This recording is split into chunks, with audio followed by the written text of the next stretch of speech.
So மும்பையில் பார்த்தீங்கன்னா நம்ம பாண்டூப்பில் இருக்கும். பாண்டூப்ல இருந்து அரபிக்கடல் பீச் எல்லாம் பார்த்தீங்கன்னா ரொம்ப லாங் டிஸ்டன்ஸில் இருக்குது. ஆனாலுமே இங்கே எல்லாமே ரொம்ப ஃப்ரெஷ்ஷான மீன் கிடைக்குது. கிட்டத்தட்ட வந்து கடல் இருக்க பகுதியில் தான், அதை சுற்றி இருக்கிற இடத்துக்கு தான் ஃப்ரெஷ்ஷான மீன் கிடைக்கும். ஆனால் நம்ம 100-150 கிலோமீட்டர் தூரத்தில் இருக்கிறோம். பட் இங்கேயுமே வந்து ஃப்ரெஷ்ஷான மீன் எல்லாம் கொண்டு வராங்க. பயங்கரமாக இம்போர்ட் பண்ணிக்கிட்டு இருக்காங்க. நாங்கள் ஆல்ரெடி வந்து பார்க்கும்போது நிறைய வந்து ஏற்றுமதி இறக்குமதி இதெல்லாம் பண்ணிக்கிட்டு இருந்தாங்க. பட் இப்போ க்ளோசிங் டைம் அப்படின்றதுனால மேக்ஸிமம் கடைகள் இல்லை. இருக்க ஒரு சில கடைகளை உங்களுக்காக நாங்கள் வந்து எடுத்திருக்கோம். வாங்க பார்க்கலாம்.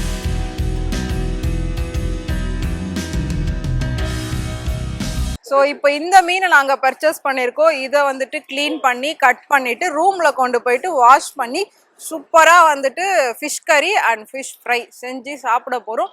நம்ம தமிழ்நாட்டு ஸ்டைலில் சாப்பிட போகிறோம். ஏன்னா இங்கே வந்து டிஃப்ரெண்ட் டைப்பாக இருக்குது. எல்லா டேஸ்ட்டுமே நான்வெஜ் டேஸ்ட்டுமே வேறு மாதிரி இருக்குது. ஸோ இப்போ இதை வந்து நம்ம தமிழ்நாட்டு ஸ்டைலில் சமைச்சு சாப்பிட போகிறோம். இந்த மீனை தான் இப்போ நாங்கள் பர்ச்சேஸ் பண்ணியிருக்கோம்.